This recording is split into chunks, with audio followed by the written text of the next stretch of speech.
खैबर में गस्ता जे मरकज़ी working committee जो इजलास मरकज़ी सदर मक़सूद मैसर जी सदारत हेठि मक़ामी हाल में थियो। इजलास में सिंध जे तालीम जी बहितरीअ लाइ सिंध जे तालीम खे कीअं बचाइजे जे उनवान हेठि तालीमी वेहक पिणु कई वई। तालीमी वेहक में खिताब कंदे अॻवान मरकज़ी सदर मक़सूद मैसर, हुसैन बख्श खमीसानी, लाल बख्श मीरानी, मोहम्मद बच्चल अबड़ो, गज़ाला इक़बाल, अब्दुल हफ़ीज़ महर, अली एजाज़ कोसो, नियाज़ हुसैन लुंड, शहज़ादो बुरगड़ी, अब्दुल गनी गाडी, निसार अमन सुमरो, सजाद अली सिद्दीकी, गुलाम कादिर खोसो ऐं ॿियनि चयो त सिंध जी तालीम खे हुकूमत हथ वठी तबाही किनारे पहुचाए छॾियो आहे। उनखे बचाइण लाइ सिंध जे हर बाशऊर फ़र्द खे पंहिंजो किरदारु अदा करणो पवंदो। हिन चयो त तालीमी इदारनि जी तबाह थियल हालत खे बहितर बणाइण लाइ गस्ता पारां 2021 ईस्वी में जागृता मुहिम हलाई वेंदी। 2021 खे मयारी तालीमी साल करे मल्हायो वेंदो। इजलास में सरकार खां मुतालबो कयो वियो त सिंध अंदरि कोरोना वायरस खां बचण लाइ SOP तहत तालीमी इदारनि खे बहाल कयो वञे।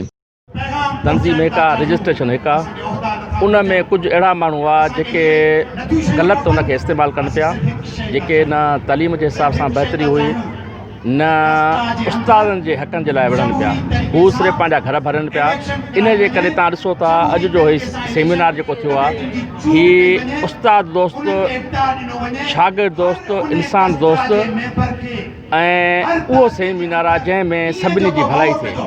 असीं क़ौम खे सवालींदड़ आहियूं। जॾहिं अहिड़े क़िस्म जा माण्हू हिन में घिरी विया त असांखे ज़रूरत इहा महसूसु पई त तनज़ीम खे असां समाज में जेके बुरायूं आहिनि उनखे कीअं हल कजे। उस्ताद जो कमु आहे समाज में जेके बुरायूं आहिनि उन करे कुझु अहिड़ा माण्हू उन में अची विया ऐं तनज़ीम असां तव्हां जेको सुवाल कयो तनज़ीम हिकु ई आहे, उहा गस्ता हिका ग्रुप ॼणो मक़सदु हिकिड़ो नालो ॼणो पियो।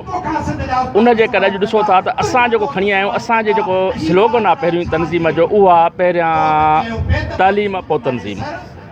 असां इन ई मक़सद ते खणी आया आहियूं ऐं हिन तनज़ीम खे खणी आया आहियूं। असां अॻु में हुई ड्राइंग रूम वारी वन मैन शो, 2-3 माण्हू हुया। ही तनज़ीम ग्रास रूट लेवल ते खणी आया आहियूं त आम उस्ताद इलेक्शन में बि जिथे जिथे लेकिन हुई, जिथे जिथे झोल हुया, उनखे खणी करे नए सिरे असां हिनखे जोड़ियूं पिया। ऐं जीअं हुन हिकिड़े शाइर जो आहे न, वाढियो वढे काठ खे वरी जोड़े जीअं मां गंढियां तूं तीअं विखिरल पंहिंजे वजूद खे। जेके जेके लेकिंग्स हुयूं उनखे जंहिंमें समाज जूं बि भलायूं हुजनि। हाणे हू कुझु अहिड़ा माण्हू हुया जेको ब्यूरोक्रेसी सां मिली करे उस्ताद जो ट्रांसफ़र ते पैसा, बायोमेट्रिक जे आड़ में पैसा, हुननि जे हिकिड़े कमाई जो ज़रियो हुयो।